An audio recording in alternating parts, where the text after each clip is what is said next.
With my memory returned, I made a solemn promise to leave behind the husband and family who had treated me so poorly. Where could I be? My name is Meg, and I'm 28 years old. Awakening, I discovered myself nestled in a hospital bed. Perplexed by my surroundings, the sound of approaching footsteps caught my attention. Suddenly, a man burst into the room, his face contorted with anger. Yet to my bewilderment, I had no recollection of him whatsoever. I have no idea who this man is. Excuse me, but who are you? I inquired, my voice tinged with confusion. Meg, are you kidding me? If you're awake, you must be fine. So, leave the hospital right away. Being hospitalized is such an overreaction. You're dragging me into this mess. His tone was harsh and accusatory, catching me off guard. How rude of him to shout at me upon our first meeting. As his voice echoed through the room, a nurse and a security guard rushed in, swiftly removing him from the scene. I remained frozen in shock, grappling with the abruptness of the encounter. Soon after, my mother, Mary, entered the room, her eyes brimming with tears of relief. Meg, you're awake. I'm so glad. We were so worried about you. But her words felt disjointed, disconnected from my reality as I struggled to piece together the fragments of my memory. My brother Jake, usually so stoic, had tears streaming down his face. Even my father Ken, known for his reserve, couldn't hide his emotion as he stood beside Jake. According to their account, I was discovered collapsed in front of our house. I had suffered a concussion and a deep cut on my head requiring stitches, injuries of which I had no memory. Apparently, a neighbor had witnessed my fall and called for medical help due to the significant bleeding. That's what Mom told me. Mom, who was that confrontational man earlier? I asked, puzzled. Confrontational man? Now it was my family's turn to be confused. After a conversation with the nurse and security guard who had escorted the man out, it became apparent that the aggressive individual was supposed to be my husband. Wait, I'm married. I have absolutely no memory of that. I exclaimed, stunned by the revelation. Meg, are you serious? My brother's concerned gaze bored into mine. Why did you collapse in front of that house? And that guy earlier, he was yelling at you to leave the hospital right away. Do you have amnesia? My mother muttered, her worry evident as she quickly reached for the nurse call button. After explaining the situation to the nurse, I underwent a battery of medical tests. With too many procedures to complete in a single day, and results not immediately available, I found myself inundated with visitors as I waited. My coworkers arrived bearing my favorite snacks, flowers, fruit, and other thoughtful gifts to aid in my recovery. Some even brought personalized tokens of affection. Friends streamed in one after another, their concern palpable as they came to check on me. Amidst the influx of well-wishers, amidst the love and support pouring in, there emerged a discordant note. Shockingly, it came from my own husband, Kevin, and his parents.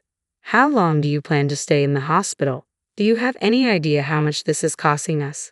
Who do you think is footing the bill? You need to get out of here as soon as possible. You're being lazy. Get back to work immediately. Your absence is causing us significant problems. These incredulous remarks were uttered by none other than Kevin and his parents amid the sea of concerned faces. When my father witnessed their callousness, he was taken aback, seeing a side of them he'd never known. My daughter is gravely injured. She's here because she needs medical care. You heartless people have no right to speak to her in such a manner, he retorted, his voice carrying a firmness I hadn't heard before from his typically gentle demeanor. Please leave at once, my brother and mother echoed my father's sentiment. Your presence is not welcome here anymore. That day, pressured by my family's firm stance, I hastily departed. Yet despite my swift exit, my husband and in-laws persisted, bombarding the hospital staff with complaints and demands for my discharge. Eventually, I was relocated to a private room, where their access was promptly restricted. Remarkably, the hospital granted me the privilege of staying in the private room at the cost of a shared one, a stroke of luck amidst the chaos. As test results trickled in, revealing a significant loss of memory, the surreal nature of my situation dawned upon me. How could such a thing happen in the realm of reality? Initially suspected to be a result of traumatic injury, the absence of brain bleeding despite my head striking the concrete road raised doubts about the diagnosis. The diagnosis unveiled a psychological condition triggered by the impact to my head, plunging me into a bewildering state. I grappled with the incomprehensible reality unfolding before me, unable to even recall the visage of my purported husband, let alone fathom our marital bond. It appeared I had been wedded and cohabiting with my in-laws. Kevin, my supposed spouse at 35 years old, toiled at my in-laws' establishment while I served as a secretary elsewhere, a semblance of normalcy amidst the turmoil. However, normalcy quickly unraveled as I learned of the suffocating grip under which my actions were ensnared by Kevin and his family. They seized control of my earnings, converting my labor into their gains, casting a shadow over what should have been wedded bliss.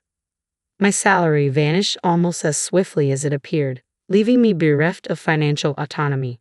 Amidst the fiscal suffocation, I found myself shackled to the endless demands of household chores, a burden unjustly heaped upon me as Kevin shirked his responsibilities, citing archaic gender norms as justification. His actions painted a stark portrait of marital oppression, a narrative where blame and verbal barbs were hurled at me relentlessly, branding me as useless and slow-witted for every perceived misstep.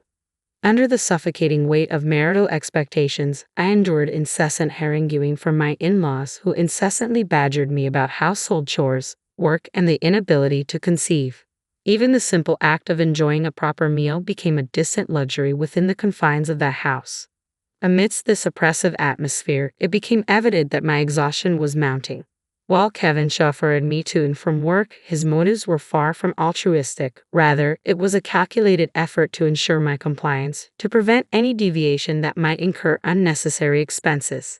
It was my coworker and confidant, Betty, who pieced together the fragments of my married life, recounting conversations where I had confided in her about the trials endured with Kevin and my in-laws. As Betty recounted the details, memories slowly began to resurface, revealing the events leading up to the day of my injury. On that particular day, as was becoming customary, Kevin's voice pierced through the confined space of the car as we made our way home from an errand. "You took forever at the store, and now we're going to be late for our appointment. What's your excuse this time, you slowpoke?" "It wasn't just my shopping. I was searching for an item your mom requested. If you had bothered to assist me, we would have finished much sooner," I retorted, my frustration simmering beneath the surface. "Stop with the excuses. It's the same thing every time. Every outing with you ends in frustration. I shouldn't have even bothered to come along." My husband's tirade continued relentlessly, echoing through the confines of the car. For nearly an hour, he didn't let up, his anger mounting with each passing moment. Upon arriving home, his ire still ablaze, he spat out hurtful words, urging me to hurry out of the car with a final insult before forcefully pushing me from the driver's seat, causing me to tumble onto the unforgiving concrete below. Even as I lay there, wounded and vulnerable, he didn't cease his verbal assault. Ignoring my plight, he drove away, leaving me stranded and injured. It was a vigilant neighbor who stumbled upon my motionless form, bleeding from a head wound, prompting the call for an ambulance. Recalling this harrowing incident, I contacted the authorities, determined to seek justice for the pain I had endured. Subsequent investigations, supported by security camera footage, validated the truth of my memories. Anger coursed through me as I grappled with the cruelty I had endured. Why had I been subjected to such treatment? I vowed silently that he would face the consequences for his actions. Yet even as I harbored this resolve, the reality of my marriage to Kevin remained hazy and distant, as if belonging to another life entirely. My weary body, coupled with the revelations of my medical condition, served as stark reminders of the ordeal I had endured, a testament to the grim reality of the married life Betty had described. Upon my discharge from the hospital, I made the decision to eschew returning to Kevin's household, instead opting to seek solace in the familiar embrace of my parents' home. There, within the sanctuary of my childhood abode, I was enveloped in a cocoon of love and care fit for a princess. "Meg, today we prepared your favorite fried chicken. Indulge yourself, dear, and your father even brought home a cake. Let's savor it together later," my mother would announce with a smile, her culinary prowess transforming each meal into a feast. Meanwhile, my father and brother lavished me with unwavering attention and support. Under the tender ministrations of my family, my body gradually found renewal with each passing day. My workplace, understanding of my plight, encouraged me to take a leave of absence, insisting that I return only once fully restored. In the embrace of my parents' nurturing care, not only did the wounds from my accident begin to heal, but the burdensome weight of fatigue began to lift as well. Remarkably, even my hair and skin, ravaged by the ordeal of hospitalization, regained their former luster. It was a testament to the profound impact of stress. Burdened by the weight of my tumultuous married life, a sudden wave of anxiety gripped my thoughts. Must I return to that house simply because of marriage? The question spilled from my lips, betraying my unease. Don't concern yourself with that, dear. No one will compel our beloved daughter to endure such hardships. You must sever ties and seek a divorce as soon as possible, reassured my mother, her words a balm to my troubled soul. Following a family discussion, it was decided to seek legal counsel from a trusted friend of my father, a lawyer who had known me since childhood and shared a long-standing relationship with my family. Upon learning the details of my plight, the lawyer, much like my family, expressed vehement outrage and resolved to assist in every possible way. With the guidance of this skilled legal advocate, the process of divorce commenced smoothly, offering a glimmer of hope amidst the darkness of my marital ordeal. Meanwhile, within the confines of Kevin's household, simmering resentment filled the air as Kevin and his parents seethed with frustration. When will she return? The smooth operation of the store depends on her. We can't afford to wait any longer, Kevin lamented, his tone tinged with irritation. Echoing his sentiments, his mother-in-law interjected, "She's been discharged from the hospital, hasn't she? There's no reason for her to remain away. Instead of idling, she should focus on providing us with an heir." Adding fuel to the fire, his father-in-law chimed in, "She's become too accustomed to being coddled. Once she returns, we'll need to remind her of her responsibilities." In their desperation, they resorted to incessant calls to my parents' home, each inquiry dripping with urgency. "Is Meg there? Why hasn't she returned yet? Surely she's recovered by now. We have our business to consider, so we implore you to send her back immediately." My brother relayed the relentless demands they had made over the phone. Despite my family's unanimous support for my decision to stay away, I felt compelled to retrieve my belongings from the house. Seeking legal guidance, I enlisted the aid of a lawyer, and my father agreed to accompany me on this endeavor. From the moment I set foot inside, tension hung thick in the air, and the accusatory tirades began anew. "How long do you intend to linger at your parents' home? Why haven't you been answering your phone? Your negligence is appalling. It's high time you return to your duties. There's an overwhelming backlog of chores and responsibilities awaiting your attention." Kevin and my in-laws berated me without restraint. However, their vitriol was swiftly silenced as the lawyer and my father entered the room, their presence commanding a momentary pause in the onslaught of accusations. "Why did you bring a lawyer? What business do they have here?" they demanded, their anger palpable. "Let's take a moment to sit down and talk," the lawyer intervened, her calming presence guiding them towards the living room alongside my father. As they engaged in discussion, I retreated upstairs to my room, my mind swirling with uncertainty. Why had I returned to this oppressive environment? It dawned on me that I had left behind crucial evidence of the emotional abuse endured within these walls, a diary meticulously chronicling the hurtful words and actions of Kevin and my in-laws. The lawyer had stressed its importance as evidence, and I possessed another piece of damning proof, carefully concealed from prying eyes.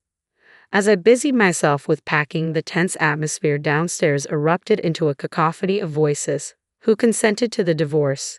You can't make decisions on your own." The sharp sound of impact echoed through the house, sending a shiver down my spine. It was evident that my father and the lawyer had broached the topic of divorce, sparking a volatile reaction from Kevin and his family.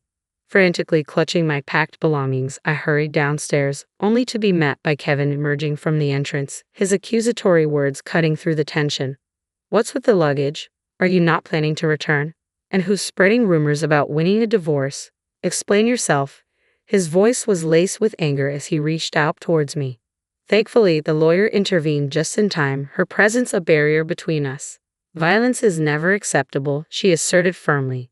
"I'm not being violent. I just want to talk to her," Kevin protested, his frustration evident. "You need to communicate calmly," the lawyer insisted, maintaining a firm stance. However, as Kevin attempted to approach me once more, the doorbell chimed with an urgent tone. "Yes, who is it?" My mother-in-law's voice crackled through the intercom.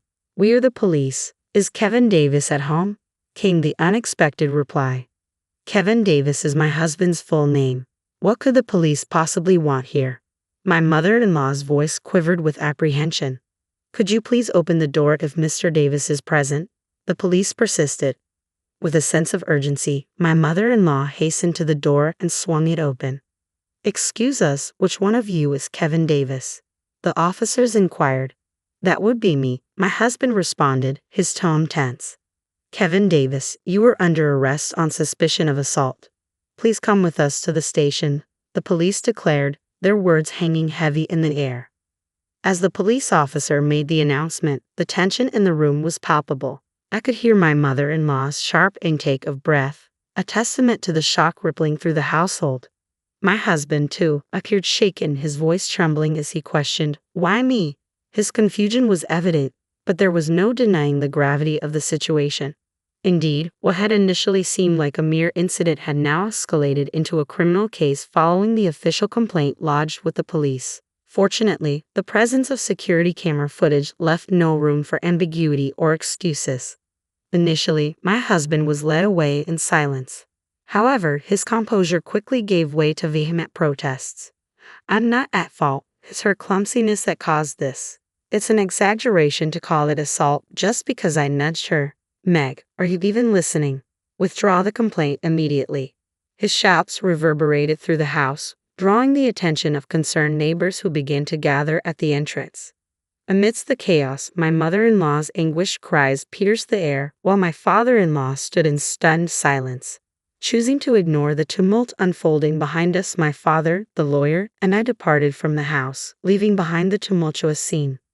Subsequently, we took decisive action by dispatching a certified letter to my husband and in-laws, formally initiating divorce proceedings. Citing the recent incident and the persistent emotional abuse, we outlined the grounds for our decision. The emotional turmoil endured was meticulously documented within the pages of a diary retrieved from the house. Then, on a pivotal day when Kevin's frustration erupted in a violent outburst, my memory returned in full force. The trauma of the emotional abuse flooded back, overwhelming me with its intensity. Moreover, voice notes on my smartphone served as damning evidence, capturing the countless instances of verbal abuse. Over the course of a year, nearly 100 recordings detailed the relentless onslaught of insults and belittlement. The recordings revealed not only the venomous words of my husband but also those of my in-laws. Trivial matters such as a delayed dinner or an unprepared bath served as triggers for harsh rebukes. "Meg, it's already 7 p.m., and dinner isn't ready. Can't you handle such a simple task? You're a failure as a wife," scolded my mother-in-law. Similarly, my husband's voice echoed with disdain, berating me for my perceived incompetence. The barrage of insults, calling me a failure, useless, a slacker, and slow-witted, left me recoiling in horror. Just listening to the recordings caused me to shrink within myself, each word a painful reminder of the relentless abuse endured. The incontrovertible evidence presented by the diary and voice recordings left no room for denial or dispute. With such solid proof in hand, the divorce proceedings proceeded smoothly and swiftly. In addition to the certified letter, I included a crucial piece of evidence, a copy of Kevin's medical test results. Despite enduring unwarranted blame from my in-laws for our inability to conceive, the truth revealed in the test results was irrefutable. Kevin suffered from azoospermia. I had kept this information private out of concern for Kevin's ego, but with the decision to divorce, there was no need to maintain silence. This revelation shattered any illusions my in-laws held regarding their son's role in our infertility struggles. Throughout the legal proceedings, Kevin's lack of remorse and persistent attempts to shift blame only served to worsen his case. His behavior in court left a poor impression on the judge, resulting in a prison sentence without the possibility of probation. Furthermore, I pursued legal action against him for emotional abuse and psychological domestic violence in civil court, seeking both justice and compensation for the suffering endured.